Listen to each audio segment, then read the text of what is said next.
We're going to get started. Thank you very, very much for being here, and we have such an illustrious crowd. Let me start with introducing Sue, our Chief Nursing Officer. And given that this is Nurses Week, and I'm so grateful that all the nurses are here, both our retired nurses, veteran nurses, and then the nurses that are at the bedside here at the hospital. So let me introduce Sue, who has some opening remarks on National Nurses Week. Sue.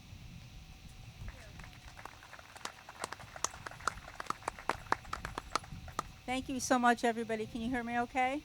Okay, great. So it's so great to be here on this beautiful, beautiful day. Could we have asked for a better day, right? And during Nurses Week, in front of this beautiful statue that we were about to see. And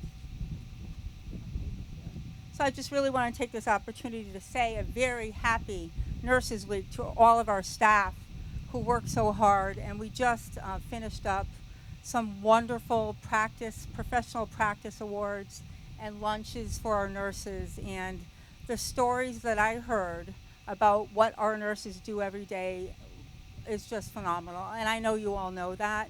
But to hear peers really writing letters of congratulation and recommendations to their peers about the work that they do every day at the bedside was just really amazing. So that was wonderful. And it also made me really reflect on the theme for Nurses Week this week, which is rooted in strength. And I think really that says it all. We have really been rooted in strength. And I can't think of a better image to describe the work that we do as nurses here at Mercy. We are really rooted in strength here. The past 2 years have been a test of our commitment and endurance. And we have really emerged truly rooted in strength as a nursing force here at Mercy Medical Center. So there is really much for us to celebrate. The practice awards were amazing. And there are other events going on for the rest of the week for the nursing staff, and there's many of you here. I'm glad to see you. So make sure you please take advantage of all the celebration that's going on. So as we look towards the future, because that's what we really want to do, let's keep our vision of nursing focused on the ideals of the Future of Nursing campaign for action. And really those ideals are all the things that are important to us as nurses: supporting health equity, promoting our own nurses' health and well-being as well as our patients, capitalizing on our nurses' potential. This is something that's very important to me, including strengthening our nursing education, and we have a wonderful education department here to do that. Preparing nurses to respond to disasters and public health emergencies, and boy, there's never been more of a test than that over the last couple of years. And building evidence-based practice, which we know is so important. We have a lot to be proud at for all the work we do here at Mercy.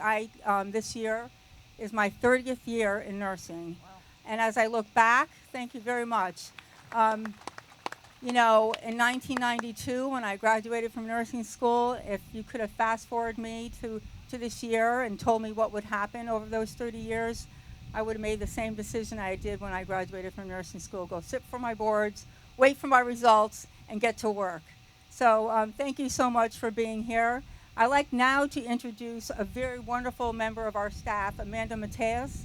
She is a staff nurse on the urology floor here at Mercy, and she has a reflection to share with you, which is really more of a spectacular story. Amanda?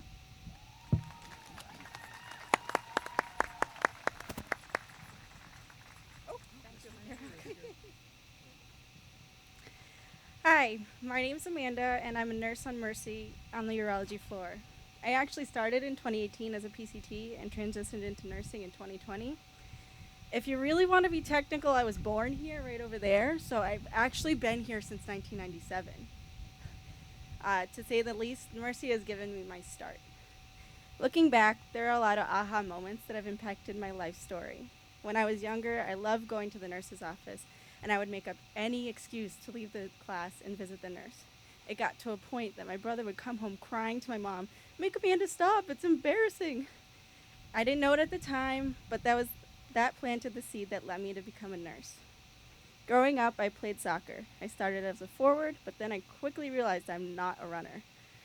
One day, my coach threw me as a goalie, and it provided me more realization in my life. Becoming a goalie shaped my personality, and I find that the game of soccer has many connections to being a nurse. Being a goalie means having a different perspective than any other player on the field. A goalie is the last line of defense, just like a nurse.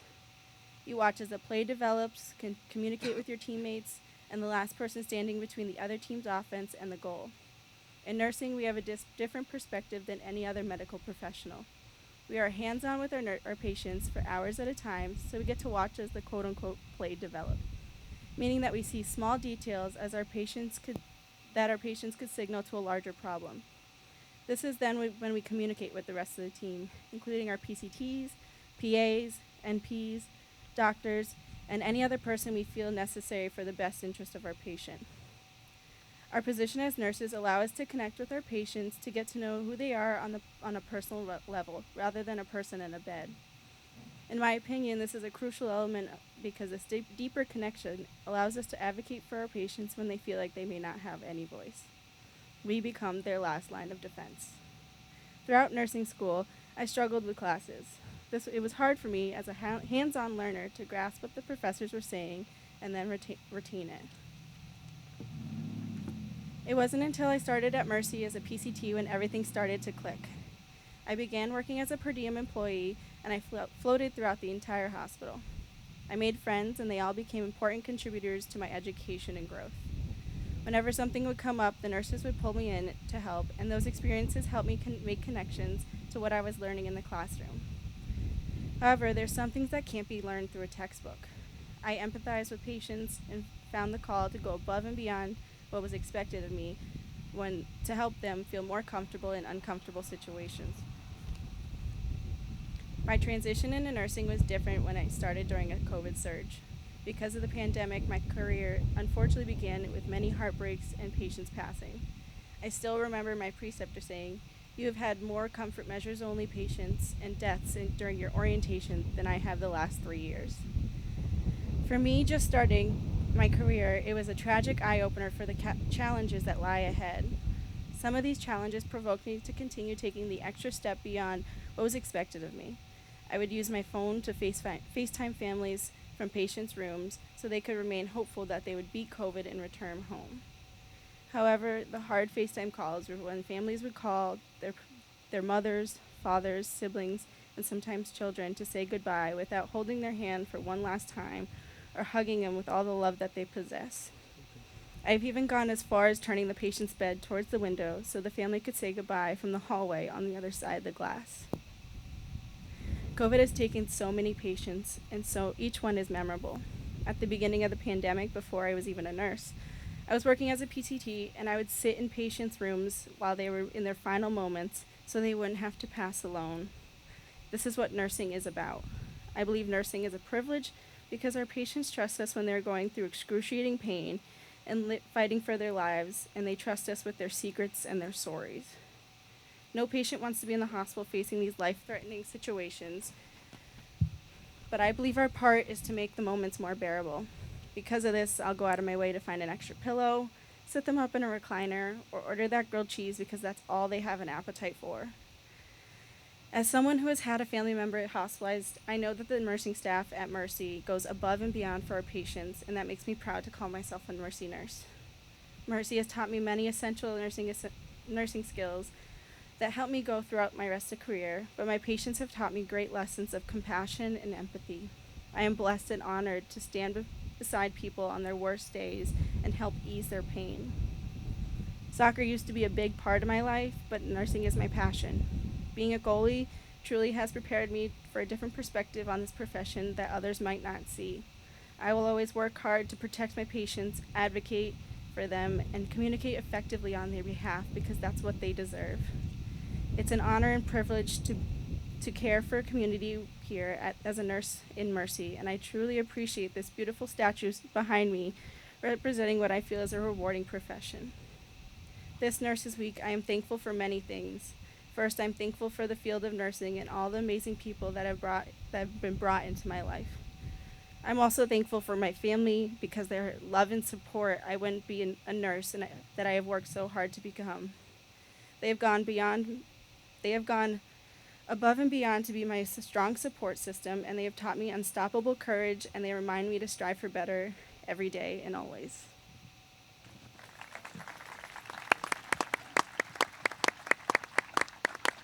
So there probably isn't a dry eye in the house here. I just want to let everybody know that Amanda described that story to our board of directors, and we felt it was appropriate today to celebrate the Mercy nurses and her special story.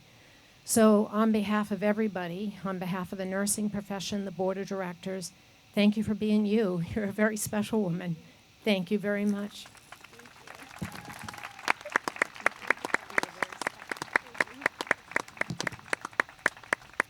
So I am Deborah Bizzoli. I'm the president of Mercy Medical Center. It's really an honor and a privilege to be here. And I want to thank the frontline nurses for coming down today. About 2 years ago, I got a call from a beloved friend, Sister Mary Caritas, and she started to describe to me that the veteran nurses, some of them graduates of the School of Nursing, for many years had asked for a garden. So I listened very eagerly and very intently because my sister happens to be a nurse. And I know that bedside nursing and any form of nursing is a sacrifice. So as the conversation unfolded, and Sister Caritas, with her energy and passion, working with many of the graduates, last year we unveiled the Nurses' Garden. And I want to acknowledge Steve Roberts, the local landscaper, who really worked very, very closely with me to actually design the garden. And deliberately, with Steve, we put the garden here at the front entrance. We literally put it here on the main walkway where most of our employees walk and where most of our patients enter the building. The statue behind me was actually specially sculpted to represent all the nurses here today. It took many, many hours for the sculptor, many, many emails and correspondence. And I want to acknowledge one special person who, with my sense of humor, I'll say took one for the team. My lovely administrative assistant, along with Sister Caritas and Claire, we literally are going to unveil a statue that was with the cap of what was at the Mercy School, also the cape. And Margaret, working with Steve, actually ensured by basically putting on multiple cats and multiple capes to make sure we had the best one for the sculpture. I'd also like to thank a very special benefactor who helped to make this garden, a statue, possible today. And many of you might know her. It's Cecile Plorin, and she celebrated, believe it or not, her 101st birthday yesterday. So Cecile, we wish you a happy, happy birthday. And Cecile is a lifelong gardener. So we want to thank her for her contributions to Mercy, and we want to recognize her today. In closing, what I want to say is thank you. Thank you for all the nurses. Thank you for all you've given to the profession. Thank you for making a difference. And every one of us remembers a special nurse who has touched and moved us, either a family member or ourselves personally. It is a profession that is distinguishable by people that care, like Amanda and all the nurses that are sitting here in the audience. I want to acknowledge this is a very special week. Not only is it Nurses Week, but I'm happy to let you know it's Hospital Week. And I want to let you know that our nurses have a very, very special award that they recently received, as well as all of our colleagues and medical staff. I am happy to let you know that we just found out that Mercy Medical Center get a 4th Leapfrog Grade A, which is unprecedented for this medical center. So all of our colleagues and everything that they've dedicated have made that possible. But really what matters most is the way Amanda described it. It's actually one person at a time, and really individualizing that care to make a difference. I want to also say in closing that we have some very, very special dignitaries here who have stood by this hospital for many years, and I'm going to invite them up to the podium. It's Mayor Dominic Sarno, State Rep Mike Finn, State Rep Carlos Gonzalez, State Rep Jake Oliveira, and State Rep Brian Ash.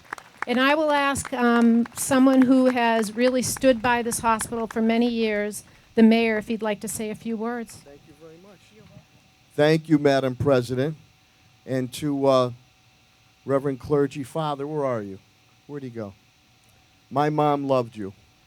My mom loved you. And she worried more about you than herself. Come on, Father. Come on up here. I have to say that I can't say enough to, again, Reverend Clergy, to all the sisters that are here, to the nurses, but the treatment that my mom, Clara Sarno, God rest her soul, and my father, Al, the barber Sarno, received here in the hospital and rehab was second to none. The extra caring that goes on there. And I'm ever grateful to Mercy for what you did for my mom and dad and what you continue to do for every other family member that comes through here, no matter what creed, color, and background. I'd also like to say to Amanda, I was a goalie too, soccer goalie in high school and college, and wore the tools of ignorance as a catcher. And Amanda, always remember, never forget, the goalie always makes the save, and that's what you do here at Mercy each and every day. The last thing I'll say, again, to the Madam President and to the Board of Trustees is that to all the nurses and to all the sisters, angels are you. Good health and God bless you, especially for what you did through COVID-19. And thank you to some of the nurses who came up to me who took care of my mom, too. I really appreciate that. So with that, I don't know if I'll turn it back over to Madam President or my colleagues. And without further ado, hang on, we are going to introduce one other special person.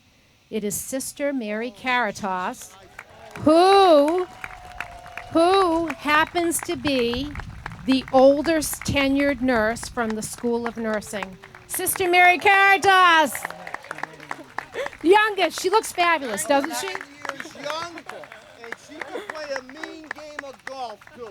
And if you have a back problem, let her give you a hug. The back problem goes away. Well, after that, good afternoon on this lovely day in May. Most of you know of my deep love for Mercy, but let me remind you again. I was born at Mercy. I'm a proud graduate of the School of Nursing. Then I had the privilege of working with many of you from 1977 until 1993, where we were a team who worked to build reputation for high quality, compassionate patient care. Our School of Nursing opened in 1899 and provided a long line of well-trained nurses until a new wave of nursing education evolved that provided education for nurses in an academic setting. And our school closed in 1973. I'm proud to say that the sisters and the school faculty made this adjustment and were truly instrumental in the creation of the nursing program at Springfield Technical Community College. And to brag, I personally, as a member of the board of the Elms College, pressured and was persistent with Sister Kathleen Keating until she finally agreed to open a School of Nursing. Now that was a long history lesson, but it has a purpose.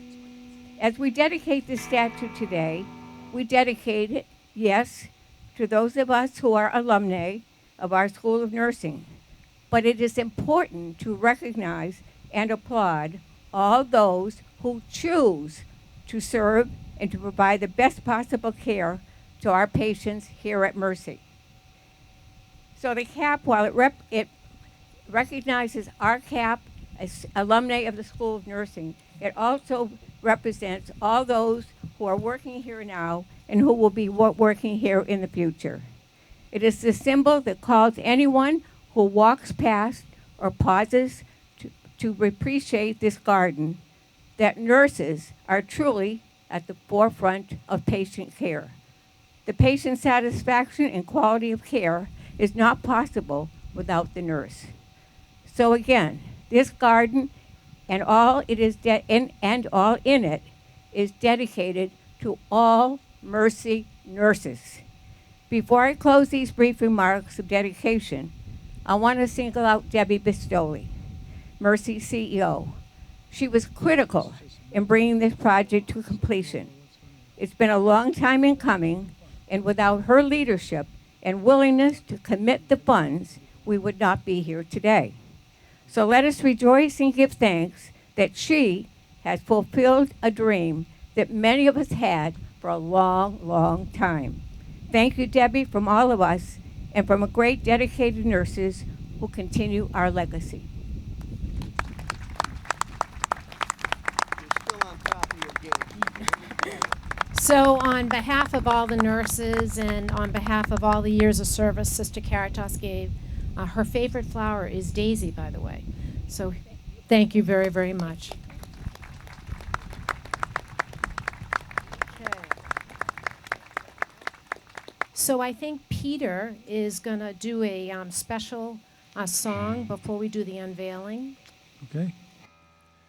Just like to say, my name is Peter J Newland, and we would like to say thank you for being invited to be part of this ceremony. We're going to play a song that I wrote about a year ago in the midst of COVID-19 when I was watching the heroic execution of your duties and your services.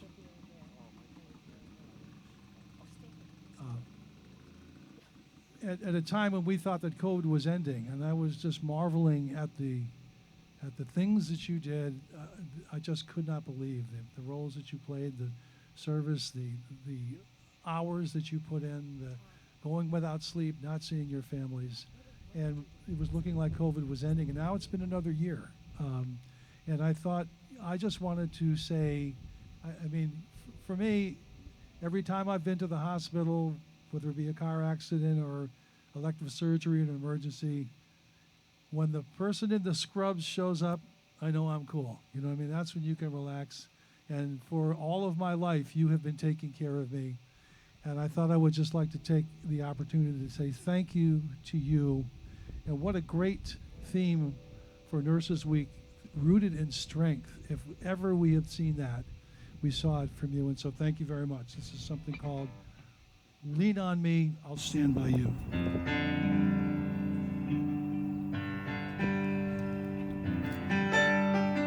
Shots ring out in a Walmart south of Dallas. Malibu was burning down. There's a predator out here hunting silent in the air of every city, farm, and town. And I'm sitting here over coffee in my kitchen, watching the world go crazy. In high definition, I'm thinking how easily that could be you and me. When trouble comes, you lean on me, I'll stand by you. When you can't go on, you have someone to hold on to. When the world goes dark, when nothing's right, when the night is long, I'll be by your side until the light comes shining through. I'll stand by you.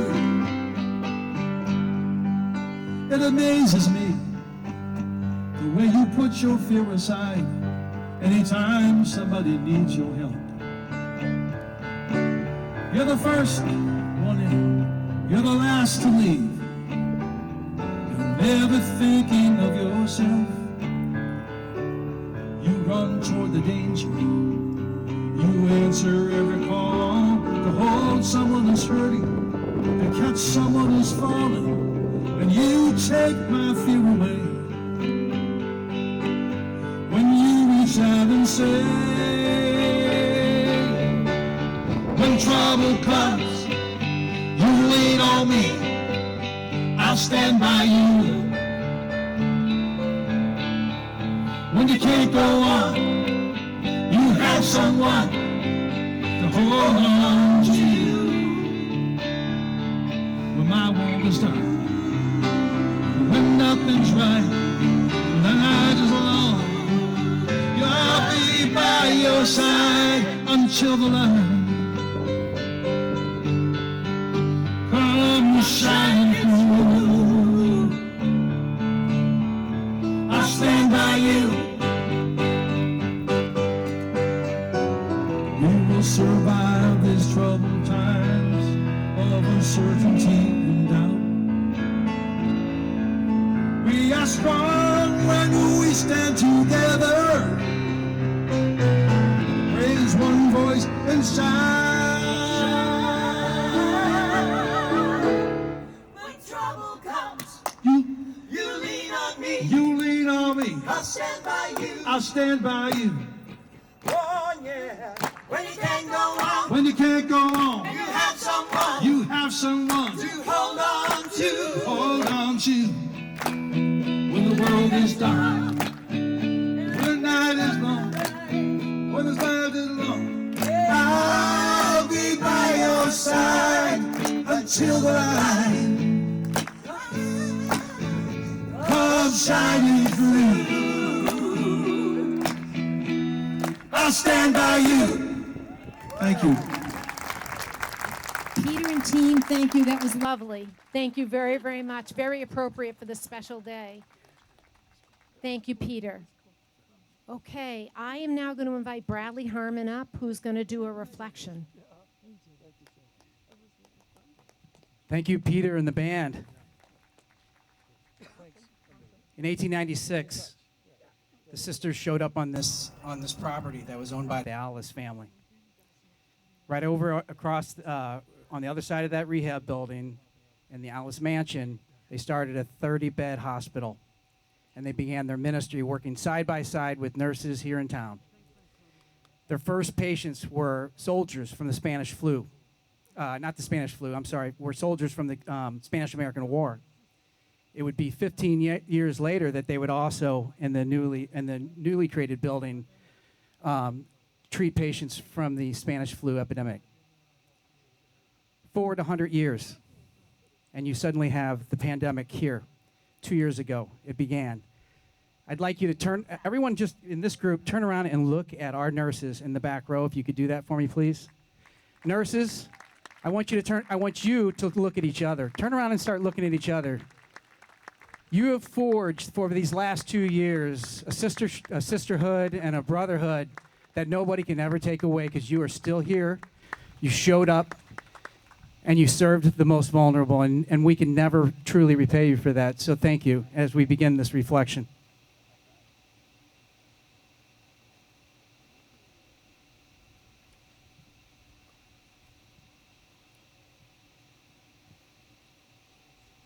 A doctor of the church, St. Teresa of Avila, writes, "Christ has no body now on earth but yours." No hand but yours. No You- feet but yours. You're the eyes through which to look out Christ's compassion to the world. Yours are the feet with which he goes about doing good. And she concludes, yours are the hands with which he is to bless the world.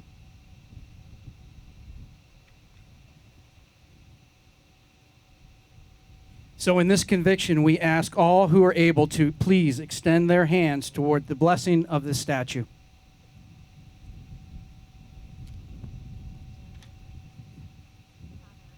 Sister Caritas, Amanda, if you're here, Sue, and any other nurses that want to come up here at the front, why don't you come up while we do the blessing, and then we're going to do the unveiling.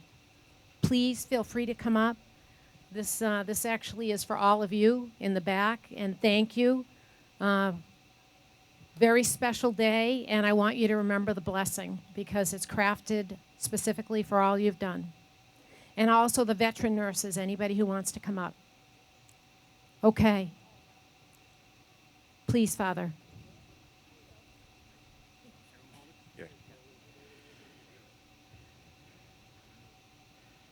God of providence, as we recognize the incredible ministry of our nurses, kindly pour your blessing on this statue.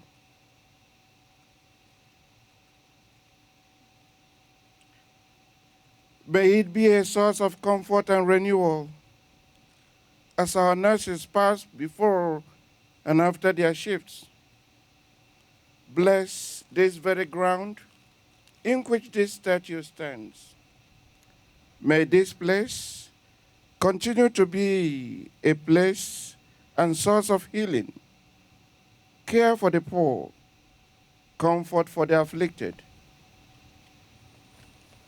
And now we extend our hands to the whole hospital. Creator God, bless our nurses and all who work to fulfill the mission on which this ground has been made holy. God, who is with us, renew our colleagues, renew us in mind, body, and spirit. God, who sees us through, bless this mercy team, whose incredible passion for the care shines through this community. Bless us all with a spirit of gratitude for entrusting us with a sacred mission of being a transforming and healing presence, caring for the sick, the poor, the vulnerable, those in great need of compassion and care. Amen. So be it. Let it be so. Amen. Thank you, and I'm going to have Sister Caritas actually tell Tom to take the unveiling off. Sister Caritas, tell him to take it off. Oh, be careful here. Okay? Okay. Yeah, okay. Are we going to take it up, you and me? Yep. Okay, you say go. Go. Okay. Go. Here we Go. go.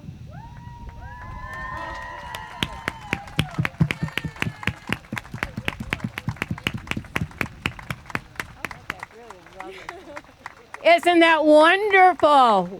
Wow.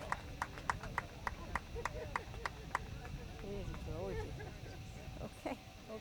I don't want to step on the flower. You come over here. Okay. Okay, so I'm going to help my friend here so she doesn't trip.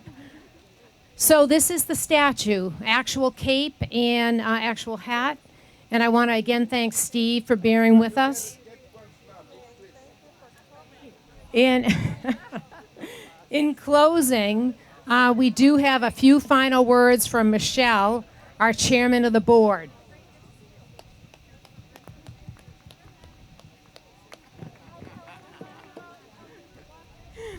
Good afternoon, everyone. As Debbie said, I am Michelle Theroux, and I have the privilege of serving as chair of the board of directors here at Mercy Medical Center.